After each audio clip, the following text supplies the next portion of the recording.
250 ml জলীয় দ্রবণে 28 গ্রাম KOH দ্রবীভূত আছে।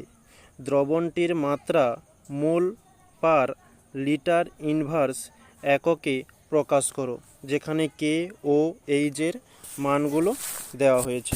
তো আমাদের প্রথমত এখানে 1 মোল KOH সমান নির্ণয় করতে হবে, যে 1 মোল KOH সমান হয়ে থাকে এর আণবিক ভর।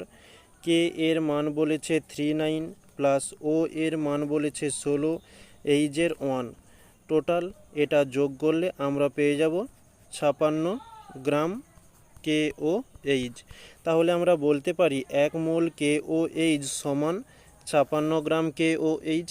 তো ওই জিনিসটাই এখানে আমরা ঘুরিয়ে লিখতে পারি যে 56 গ্রাম KOH সমান হয়ে থাকে 1 মোল KOH। তো আমাদের প্রশ্নে বলেছে কি 28 গ্রাম KOH সমান কত হবে, 1/56 ইন্টু 28।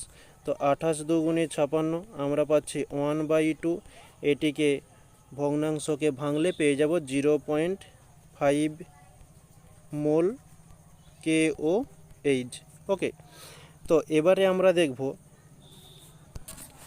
যে আমাদের প্রশ্নের মধ্যে কত ml এর কথা বলা হয়েছে, 250 ml। তাহলে এখানে লিখব যে 250 ml জলীয় দ্রবণে KOH এর পরিমাণ কত, 0.5 মোল।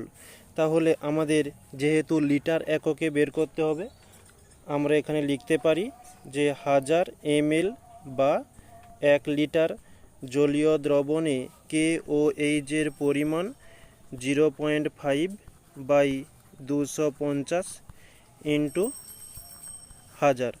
এদিকের পয়েন্ট উঠে গেলে নিচে 10 আসবে, নিচে দুটো শূন্য, উপরের দুটো শূন্য কেটে গেল, 5 দিয়ে দিলে 5 একে 5, 5 5 25, 5 দিয়ে দিলে 5 দুগুণে 10। তাহলে আমরা পাচ্ছি 2 মোল। তো অতএব লিখে নেব দ্রবণের মাত্রা 2 মোল পার লিটার। ওকে, এটি হচ্ছে আমাদের অ্যান্সার।